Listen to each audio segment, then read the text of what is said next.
Om Sam Saraswati Namaha. Namaste. Namaste, everybody. This evening, we're just going to gossip. And we'll sit here and tell stories and gossip and think about what a wonderful book we just read. I mean, that was really exceptional. They're all good, but if you say Gita, Gita, Gityagi, you become a Tyagi from saying Gita. And the message of the Gita is renunciation. And it keeps talking about and asking the question, is it better to be a renunciate or is it better to be a sannyasi? I don't know what the difference is. I don't think Gita explained the difference. It said they were the same. If you are a yogi, if you are a sannyasi, if you have the wisdom and the knowledge of the principles and the harmony of all action, you have an appropriate actor, an appropriate recipient, and a conducive environment, and a pure intention and a great motivation, then you've got pure action. They're all one and the same. There is no difference between a yogi or a yogini and a sannyasi or a sannyasini or a being of union or a being of renunciation. When you renounce egotism and attachment. You become like the wind that picks up the fragrance and carries it a distance and then disseminates it for everyone else to smell. Anybody who wants to. So, with this understanding, let's see what questions we have tonight. We have a question from Nanda in San Jose. Namaste, Nanda Ma. Namaste. Could you and Ma share with us your highest ideal of perfection? Yes. I'll bet we can. Do you want it in words or do you want it in action? Word is same. Both are the same? Word is same. Word and the action are the same? That's our highest ideal of perfection. Ma got it very clearly. Where your words and your actions are the same. That's the highest ideal of perfection. We are not different from that. We're not different from that. No. You have an extra microphone. Oh, you don't have a microphone for Mama. It's okay. Well, all the people outside would love to hear all your wisdom. So you'll have to speak louder, I guess. She can figure it out. Nanda, our highest ideal of perfection is Shuddha Pavitra Chirasthaya Vyakulata Ananya Bhakti. And that's how I define it. I define it that way daily, and if she came to me and she said, what would you like? What's your dharma? What's your definition of the highest ideal of perfection? I would say, Shuddha Pavitra Chirasthaya Vyakulata Ananya Bhakti. And I'll bet you'll find that someplace on our website. What it means, word for word, Shuddha is pure. Pavitra is purer. Chirasthaya is infinite. Ananya is unending. Bhakti is devotion. And I think for myself, if I got pure devotion, which is unending and unwavering and infinite, I would have the wisdom that frees the ego from attachment to all the objects and relationships in this world. I would just be so focused on my devotion that I couldn't be attached to any other thing. I would do everything that needs to be done like the wind picks up the fragrance. Just do it as the highest expression of love. And that would be my ideal of perfection. Namaste. We have a question from Ambika. Ambika? Well, let her ask it.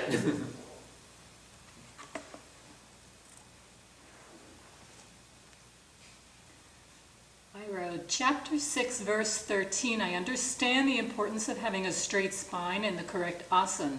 What happens when we have bones that don't permit this? Scoliosis, arthritis, breaks that don't heal properly, etc. It can prevent us from correct alignment. Are we doomed in this lifetime? No. No. Thank you, Ma. Ma got her right out of the basket, or she was just right out of the gate. No, you're not doomed. No way are you doomed. We come as close as we can to the ideal of perfection, and if you approximate being a yogi, it's not 100%, but it's as close as you can get. And you're not doomed, because remember, Krishna said you'll come back again, and you'll come into a higher incarnation with the knowledge of your previous attempt and your previous endeavor, and you would start your sadhana at a younger age before you get a curved spine, and then you would make that spine straight, you'd hold yourself erect. Look, yam, niyam, asana. Pranayama. Now, in order to do the pranayama, you got to have the asana. If you're sit bent over like this, it's hard to breathe completely. You're only breathing from here to here. So in order to breathe from here to here, you got to sit straight with your head erect and your backbone straight, and this is a yogic procedure. You can't do the pranayama unless you're sitting straight. Now, if you can't sit perfectly straight, well, sit approximately straight. Get as straight as you can. But no, you're not doomed. Do what you can do and quit making excuses why I don't have to try. Oh, I was injured as a child, I was abused, I was confused, I was bemused, all this stuff is just stuff. These are excuses that we make for why I'm not striving and making the greatest effort, the greatest attempt I can, as close as I can get. But you're not doomed. Pure heart is important. Pure heart is important. That's nice. We have a question from Jennifer. Namaste, Jennifer. In relation to chapter 12, I understand that the divine is nirgun, beyond any definition or limitation. While I understand the virtue of balance and equanimity, I'm not sure I understand striving for liberation from joy and purity. Don't we want to purify our minds so that we can perceive truth and feel joy when we worship? Is Krishna merely pointing to the need for balance in our lives? No, not quite. He is really saying, Ramakrishna said it very nicely, when you step on a thorn, and the thorn lodges itself in your foot, then you take another thorn and you go in from the side, you dig out the first thorn. And when you get that first thorn out, you throw them both away. You have no further need for either of them. You need sattva in order to be pure and clear and make yourself as close to God as you can get. But when you enter in the house of God, you are nirgun. You have no distinctive quality or characteristic. You have no attributes. So ultimately, in order to move into union with that supreme being, you're going to become nirgun. And sattva is what brought you to the doorstep. But remember the three thieves, even sattva can't enter into the house. He too is a thief. He makes you think, and therefore you are. And the object is to feel, and therefore you are not. Yes, please. We have a question from Monish. Namaste, Monish. Will spiritual efficiency succeed material efficiency? No, you will adapt to both together. You have two streams that are moving together. You will require the sufficient amount of the material world in order to maintain your spiritual discipline. I mean, the body requires food, it probably requires some clothing, it probably requires some shelter, it may even require a book. You need a few things from the world in order to cultivate and maintain your spiritual efficiency. So now you have two parts to the equation, dharma and artha. And when all of your desires are for sufficient artha to maintain the dharma, then you quit wasting your resources and your energy and your time and your mind looking for frivolous occupations of your mind, frivolous distractions, and you dedicate yourself to the sadhana of the spiritual discipline, and you expand that sadhana, and you expand that discipline until people come and say, I love the example you're projecting to me. How could I follow that example? Could I help to empower you so I can watch you? What does a beautiful soul do when they are freed from the material responsibilities? Just like some of us did with Srima, we said, hey, you are doing sadhana as a way of life. Let us empower you to do more sadhana so we can watch. What does an enlightened being do when she's freed from the material concerns? And you know what she did? She fed more people. She gave more to many. We empowered her by taking over her material responsibility, and she showed us the example. What do you do when you're empowered? You use that power for the upliftment of others. She didn't stash any of it away. I remember in the old days in Kolkata, we would sit down and do a puja, and people would give saris after saris, and then people would come in the line for darshan. She said, here's a sari, and she'd collect a stack this high, and she'd give it all away, and afterwards she said, oh Swami, I don't have a sari, could you buy me a new sari? I said, sorry about that. And then went off and bought her a new sari.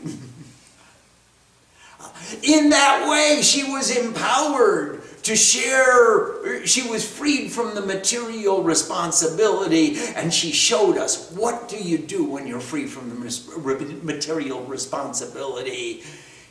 You dedicate it, all that you have, to God. You use all your resources for the benefit, the upliftment of others. And that's just what she did. And that's just what she's doing. Yes, please. We have a question from Siddharthananda. Namaste, Siddharthananda. Namaste. In verse 21, it said, the door to the hell of confusion, where the soul is destroyed, is of three parts, desire, anger, and greed. Therefore, one should abandon these three. Why doesn't Krishna mention lust as one of the main ones? What can we do about lust? Lust is part of desire. So when you desire something really a lot, you lust after it. It's just a greater intensity of desire, and probably misdirected, and probably going to get you into trouble. So these three, all these desires, greed, and all of these are obstructions which bind us to worldliness. So lust is another form of desire. We have a question from J. Ma James. Namaste, J. Ma James. So it seems bliss is our natural state, prior to and beyond all desire, and can be our experience to various degrees of our letting go and surrendering into the presence of God. Are there degrees of bliss? Yes, there are. There are many degrees of bliss, James. Sometimes you really love, you love the book. You love the movie. You love the food. You love the girl. You love the guru. You love God. And in the same way that there are many intensities of love, when you fall in love, you find another intensity of bliss. The joy of being in love is that we forget about ourselves and we only think about our beloved. And that's bliss. To the extent we fall in love, to that extent we experience bliss, and that's the intensity of love is equal to the intensity of bliss. And that's a pretty good formula.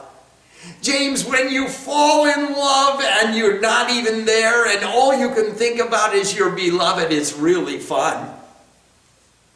But when you're there and you want to enjoy with your beloved and maybe enjoy your beloved, there's a duality there, and there's a break, a bifurcation in the intensity. It's not quite so intense as union when there's only one. So there are degrees of bliss. Yes, please. We have a question from Moshami and Siddharth. Namaste, Moshami. Namaste, Siddharth. Pranam.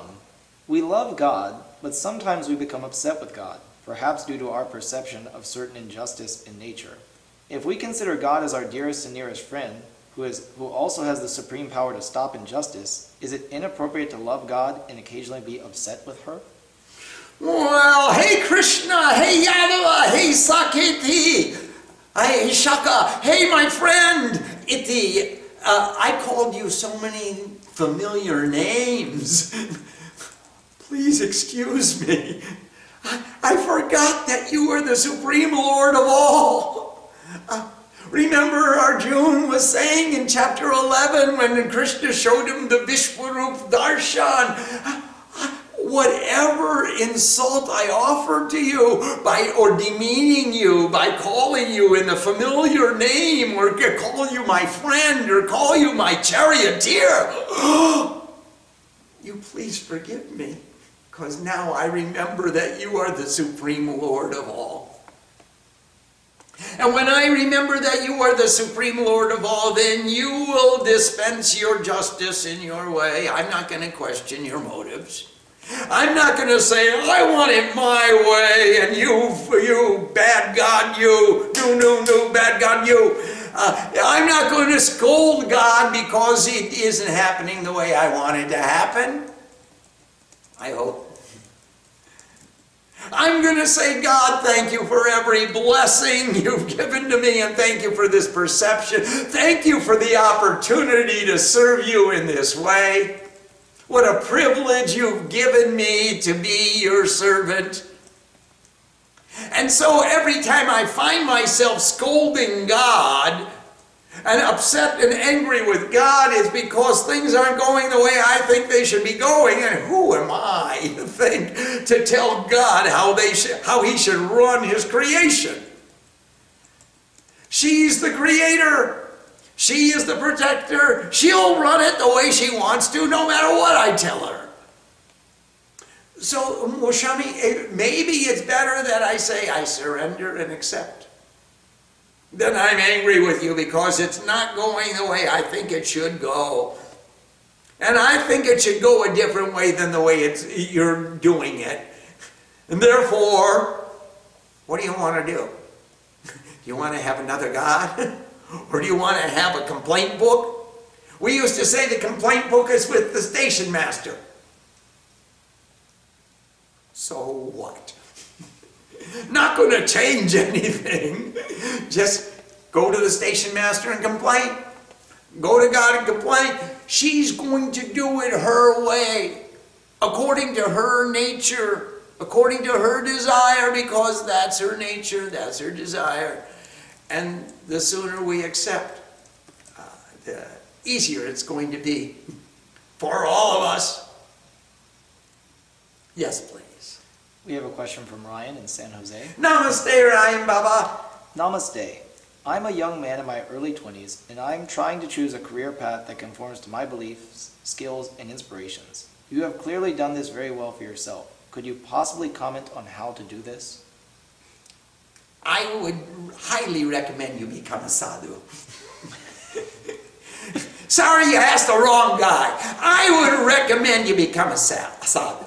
You see, no matter what field you choose, you become an expert in one field.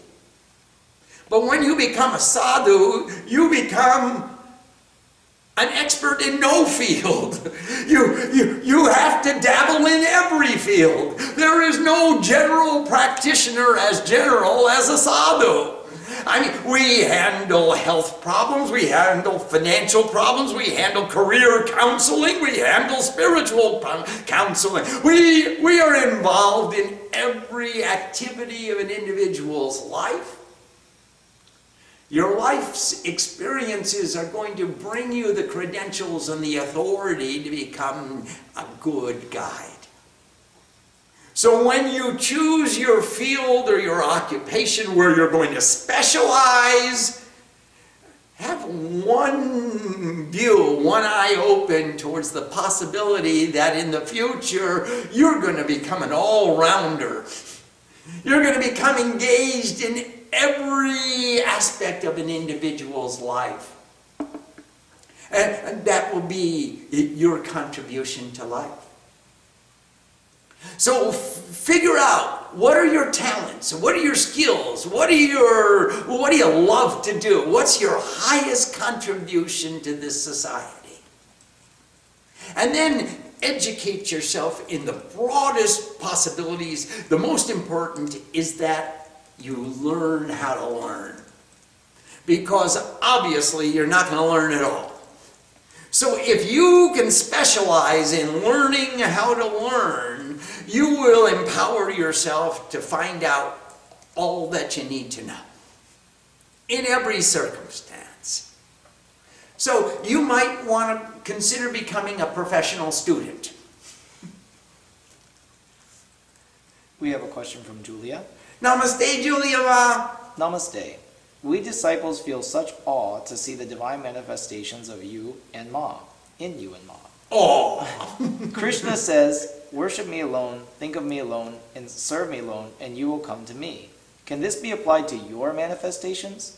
Can we apply this verse to that step of devotion, the Tattva Gyan, that says, regard the company of saintly beings as a greater opportunity than the perception of God?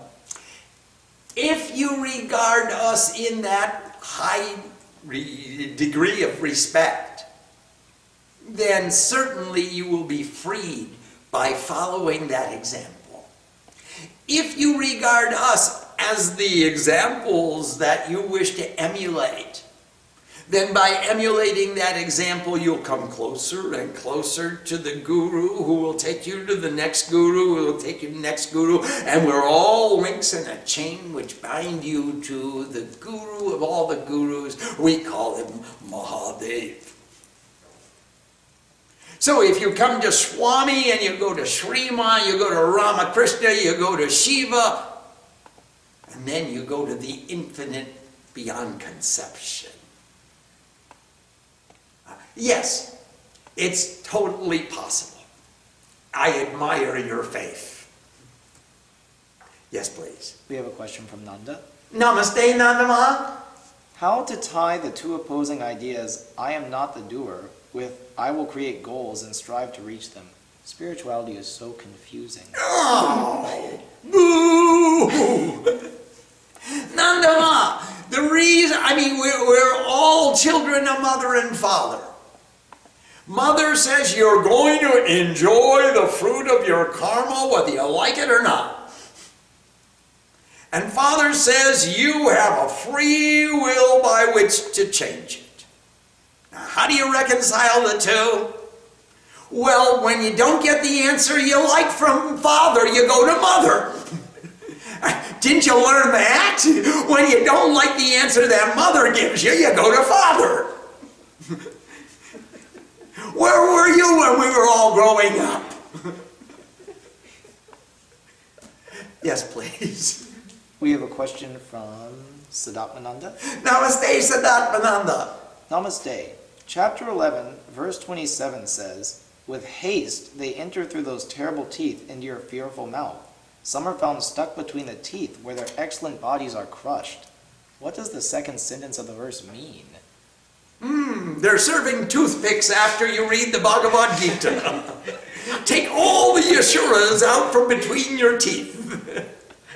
It means you're entering into the jaws of death. Mahakal, the great destroyer, the great dissolver of all creation. I can see that all the Asuras and all the negativities and all the thoughts are getting stuck in the teeth of Krishna because he's grinding them, just like Kali picked up the horses and elephants and even their protectors and their shields and their armors and their swords and their spears, and she put them all in her mouth and began to chew. Tasty, those Asuras. All the negativities meet their demise in the Vishwamukh, in the mouth of infinity, in the mouth of the goddess of death. And that's what the imagery suggests. Yes, please. Swami, in the chapter 18, verse 37, it says that pleasure, which is at first seems like poison and in the end like nectar, is said to be the quality of light. So in my sadhana and in my prayer, as I try to open my heart more and more to pure love and bring that in, it makes me cry. Sometimes it actually hurts. I don't know what's going on. Is this the poison before the nectar? Can you help me understand? It's a part of the poison before the nectar, but the whole concept of the chandi, or of the sadhana, or the spiritual discipline, you've given your time, you've given your body, you've given your mind, you've given your asan, you're uncomfortable, you don't know how to sit, you don't know how to breathe, you can't read the shlokas, you can't pronounce the Sanskrit, and still you're sitting there. That's sacrifice. That is a true sacrifice. Look at the pain that we go through in order to perform any spiritual discipline. He left his family, he left his job, he left his money, he left all the things he left behind in order to come here, in order to do this painful exercise of sitting there in front of an altar of an inanimate being who he doesn't even smile at me. He just looks at me. Now that's painful. And here we started out in pain.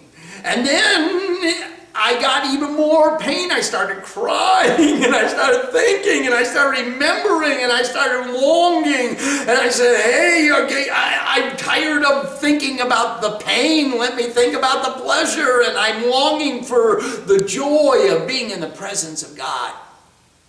And I get more pain. I get pain physically. I get pain spiritually. And then she says, it's okay.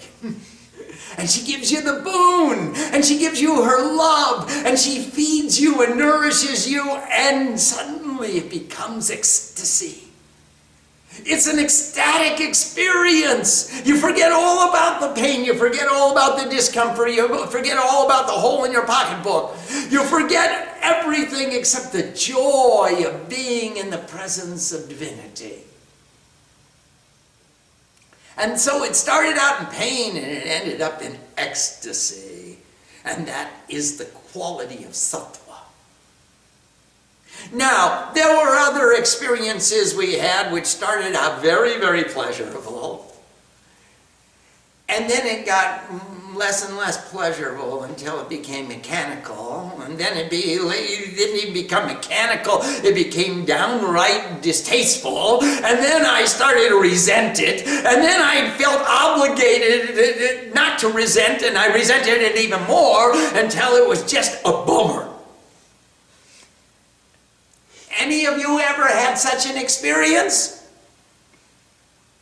Maybe. And that began in Rajas.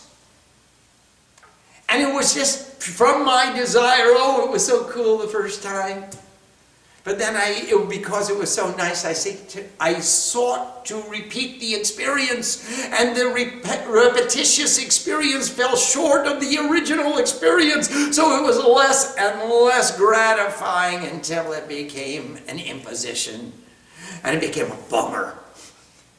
And I felt ripped off because I wanted it to be so pleasurable, and here I was, it wasn't pleasurable at all. All I could think about, and if it was with another person, we started fighting over it. And then it became more painful.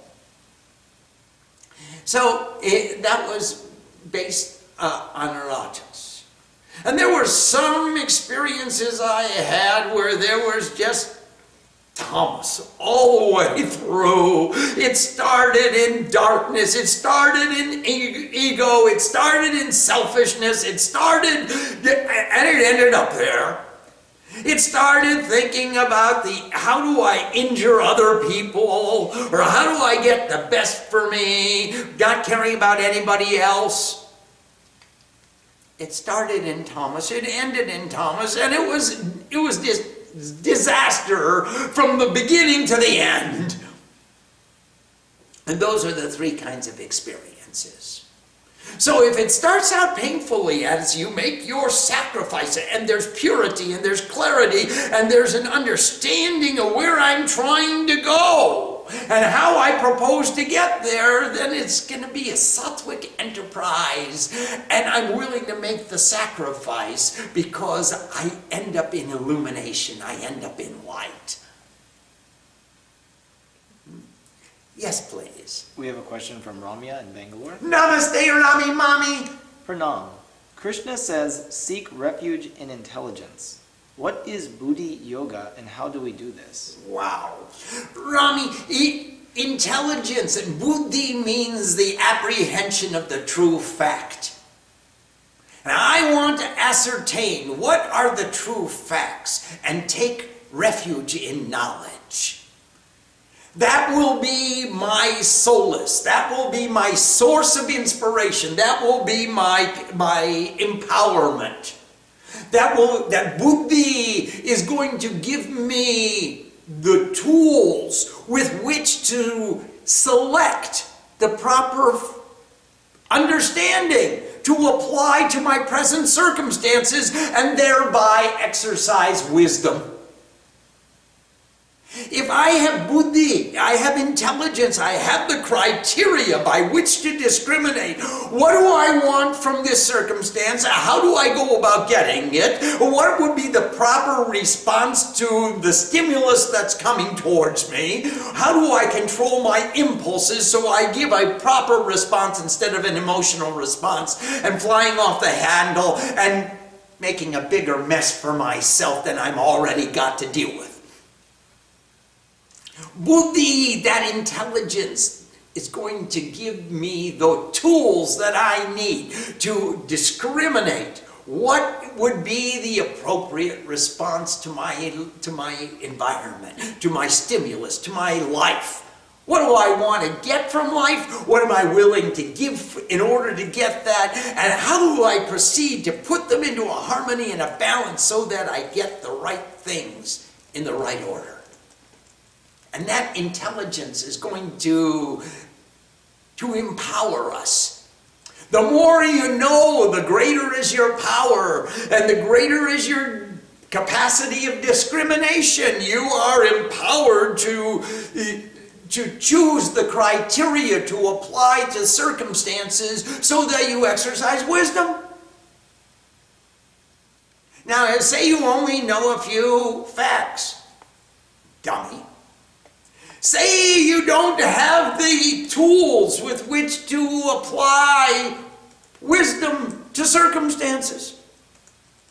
And how will you go about discriminating what is the appropriate response to these circumstances and what is inappropriate? You must empower yourselves, and I must empower myself with greater and greater knowledge.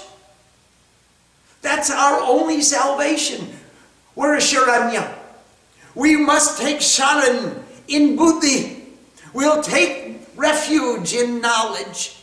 And when we have enough facts, we understand, we can adjudicate with sincerity what is the appropriate response to my environment.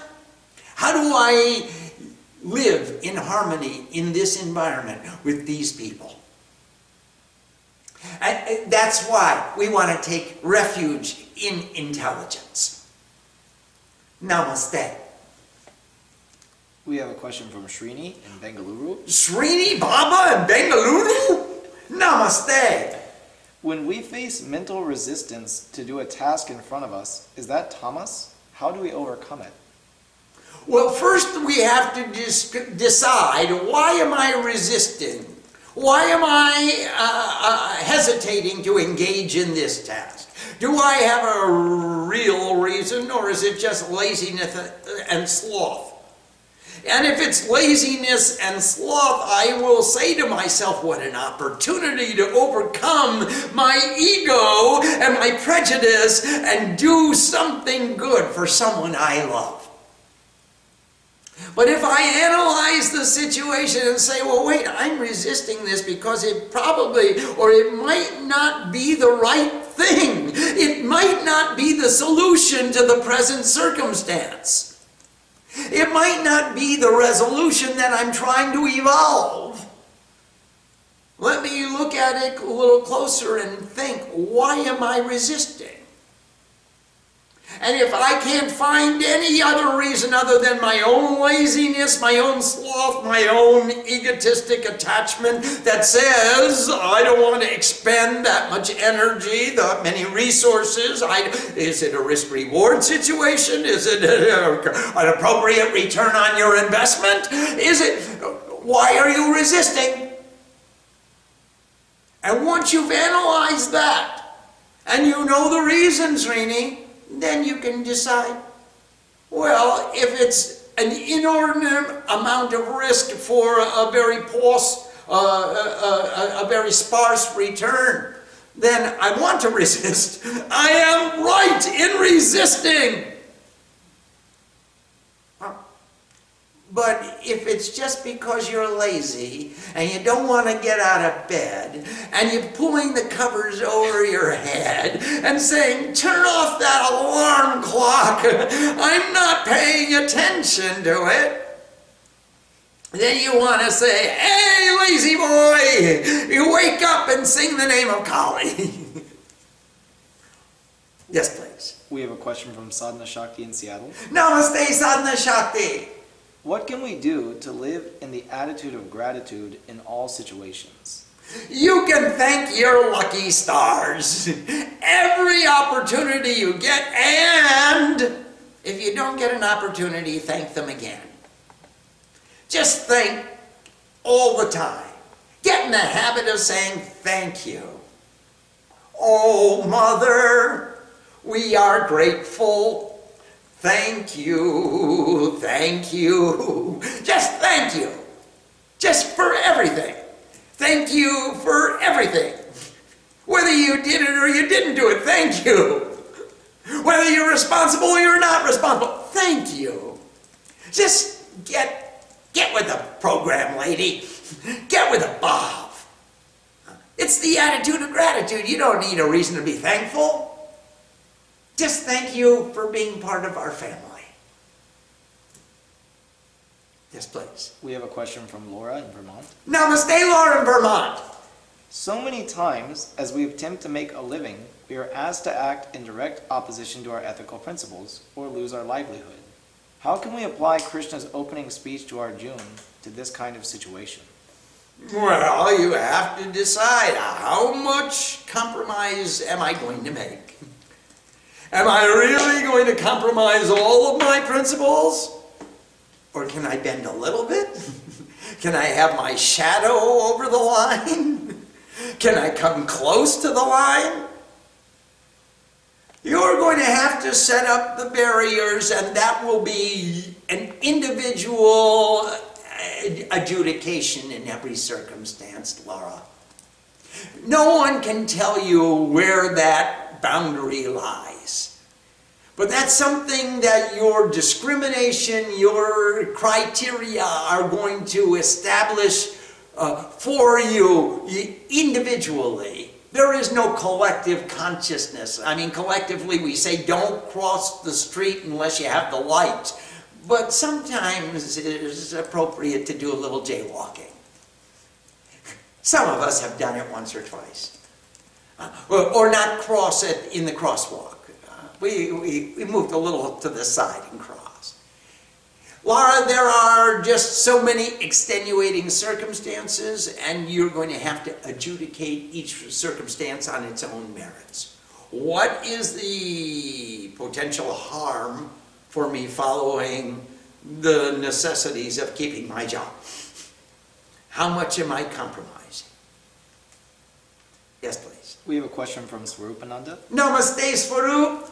In relation to chapter 8, verse 13, which says, who says, Om, the one-syllabled supreme divinity, remembering me as he departs, renouncing the body, he attains the supreme goal.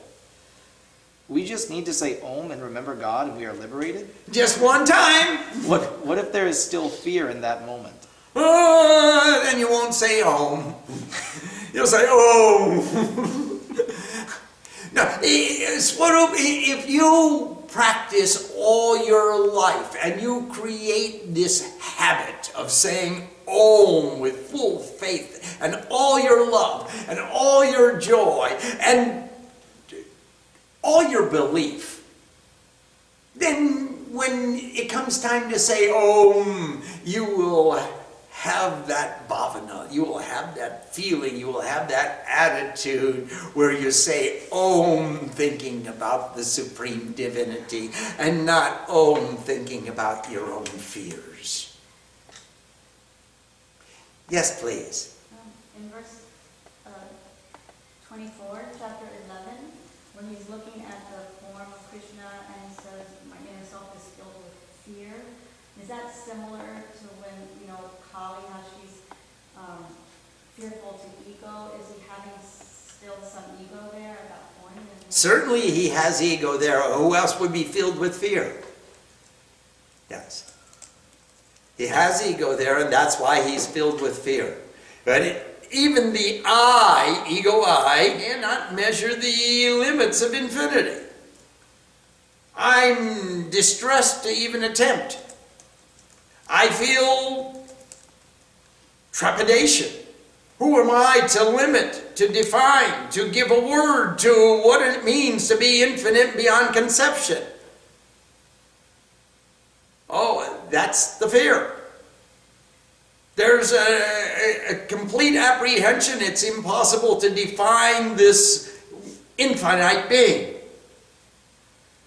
So I just quake in trepidation. Yes, please. We have a question from Julia. Namaste, Julia Ma. Namaste. Please tell us more about Om Tat Sat. That was our beginning, our impetus for living a life of sacrifice at the beginning of time in each lifetime? In each lifetime, Om is the infinite beyond conception. Tat means that, and it usually stands for Prakriti. Everything, all the objects and relationships, all the 24 principles, all before becoming this. What was? And Sat is true existence, or infinite consciousness. Om, the infinite beyond conception, all of this is truth. All of this being is infinite consciousness. Now, we came from Om Tat Sat. We began with Om Tat Sat. When we do anything for anyone, we say Om Tat Sat. When we give, we say Om Tat Sat. And if we leave saying Om Tat Sat, we will have led a very full life. Om Tat Sat. Yes, please. We have a question from Elise. Namaste, Elise. How does one reconcile fear with faith in the ideal of perfection? Oh, when I have faith, it dispels all the fear. And to the extent that my faith is wavering, then I'm afraid. Because I don't know. And when I don't know, the ego is there, and the lack of clarity is there, and the clarity of pure devotion is not there, because the clarity of pure devotion has faith. He says, I see and I'm in relationship with the one who is infinite. He's infinite consciousness. He's the supreme doer of all. And I am the clarity of pure devotion. I have faith, I have clarity, and I don't have fear. Every time the ego comes back to him, he says, oh, I'm afraid. Because I don't know. But when he does know, he gives up the fear. So in those moments of illumination, we give up the ego and we give up the fear. Yes, please, Shivani. Swamiji, how was it that the clarity of pure devotion ever had a question? Well, oftentimes the cloud rises and covers the sun. The sun is always illuminating the light of wisdom, but the cloud comes and you can't see it.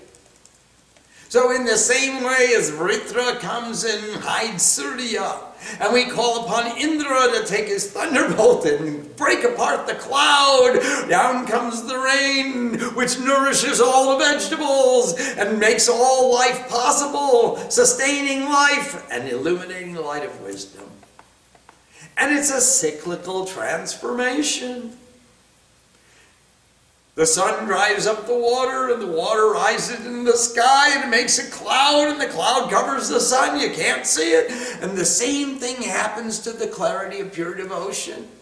He forgets again and again.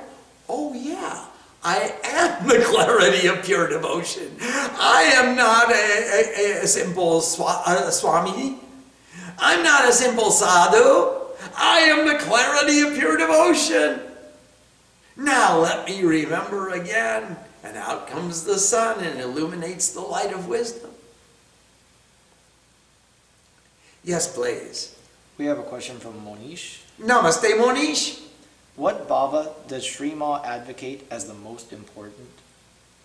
What is the most important bhavana that you would advocate, Srima?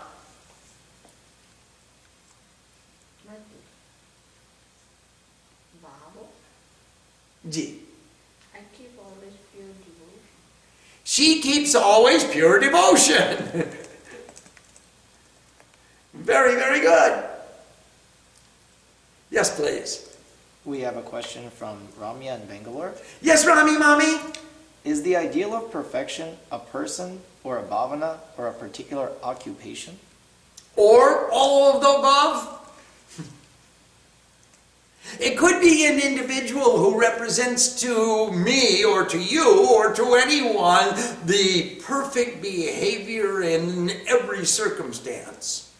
It could be an attitude that I want to experience all the time, or as much of the time as I am capable.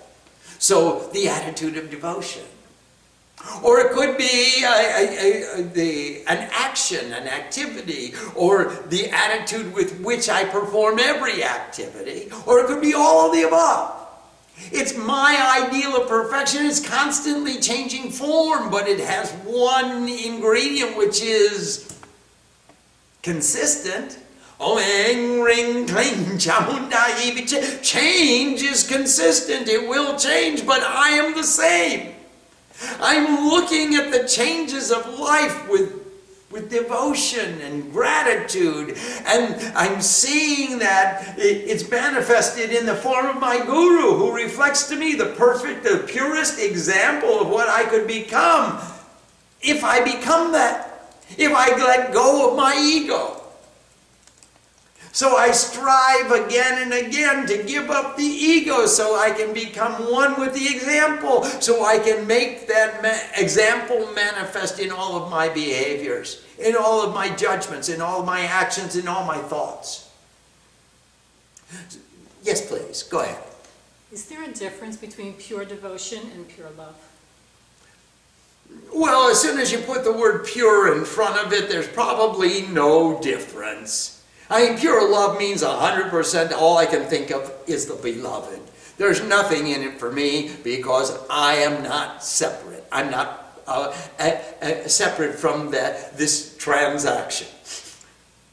And in pure devotion, I am worshiping, I am idolizing, I am surrendering, all the ego is gone. Same thing. Not the love. Lots of love. Yes, please. If we live with pure devotion, will God automatically protect us? From what? If you live with pure devotion, from what do you require to be protected? Every circumstance is given to you by God.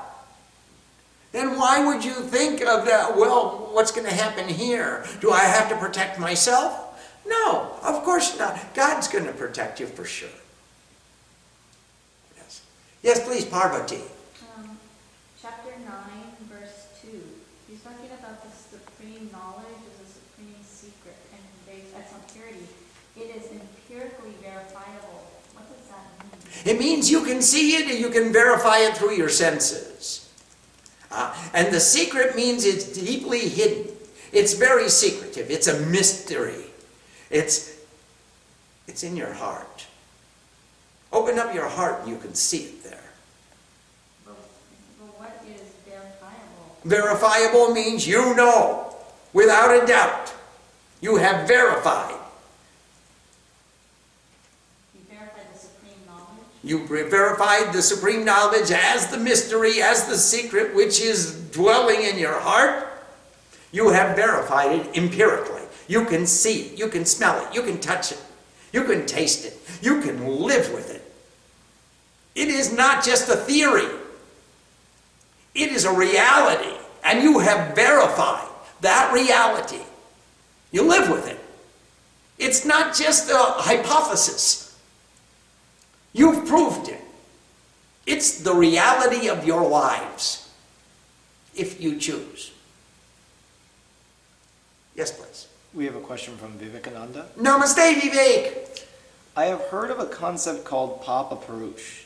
I understand him to be that evil voice within my mind which screams something blasphemous and opposite to anything holy I happen to try to think. Can I ignore this guy? Does Mother kill him? Do I have to absorb him at some point? He has a lot of energy I would like to use. The same energy that it takes to destroy the Papa Purush is the same energy which is going to give you passion in your sadhana. He is really one of your great benefactors. He comes to you and says, think of your selfish self.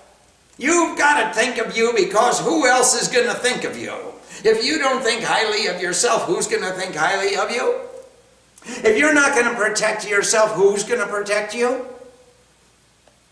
Well, the same energy that makes you rebel against this Papa Purush, he's the same energy that inspires you and motivates you and empowers you to do the sadhana with greater and greater intensities of dedication.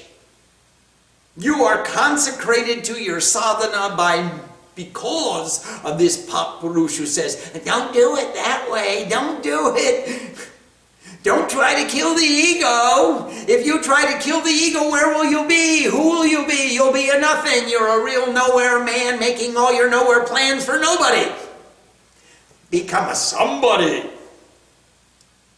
And that same strength of willpower that makes you desire to slay the Papa Purush is the same passion that you give to your sadhana, that you give to the slaying of that Papa Purush.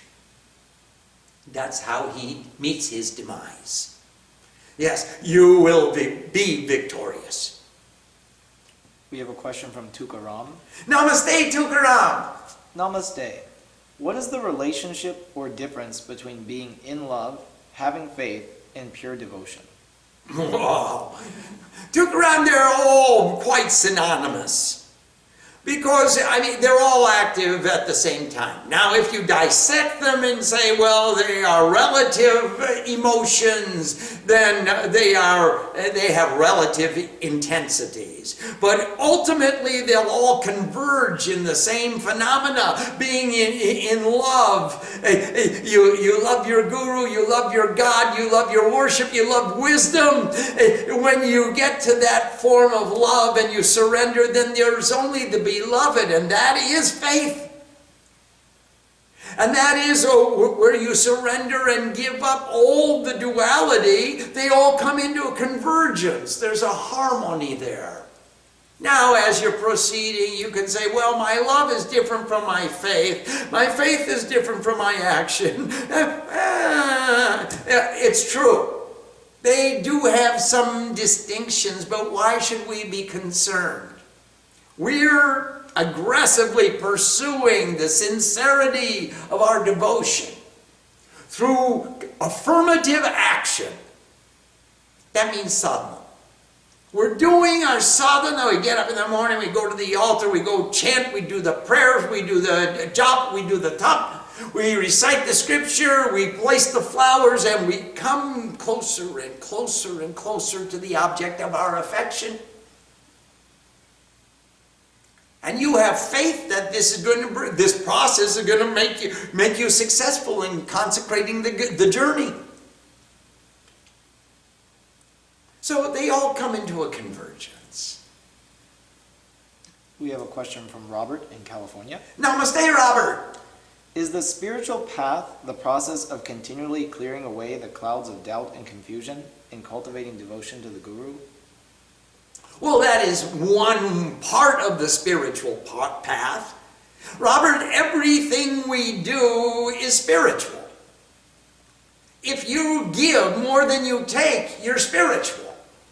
And you can do that in the material world, you can do that in the spiritual world, you can do that in the sadhana, you can do that in the relationship with your guru, you can do that in the relationship with your family. You can do that in the relationship with your friends. You can do that any time, every place you go, so that you're not doing spiritual practices and living a material life in confrontation to each other. You're just living holistic spirituality. That's the bhavana, that's the feeling, that's the attitude of your life.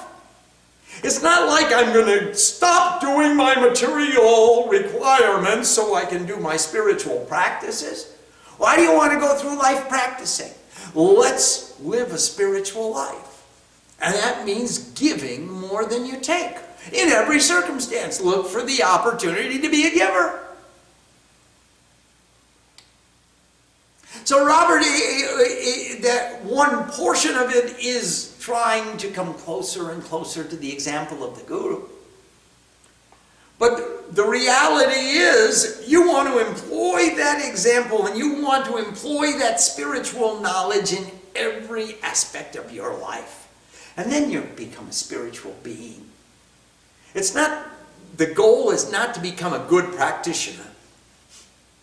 The goal is to live life naturally as a spiritual being. It's the natural behavior of a spiritual being. Swabhavakam. Yes, please. We have a question from Julia. Yes, Julia, namaste. Namaste. Our kind of business person seems to be very different from the current world's typical business person. Ours is acting, but not looking for the fruits. This is not what we've been taught is good business. Can you please explain? Yes, I can try. From a business point of view, if you give more than you take, you've made a friend for life. And instead of spending so much money on advertising for new clients and new customers to come, the word of mouth advertising, or the reputation that you get, the goodwill that your company gets by being a giver, is going to bring you more business, and you'll grow. You'll grow organically instead of spending so much money to bring in a customer so you can cut their pocket for an extra nickel. That's not good business. It's good business to say the customer is always right and I am going to bend over backwards to make a satisfied customer. That's probably good business. And not only am I going to be bend over backwards to make a satisfied customer, I'm going to give a little extra at the end. And then you'll have customers saying, hey, that Julia is the most spiritual person. Let's go do business with her. Let's support her cause. Let's support her business because what a rarity it is to do business with people like Julia.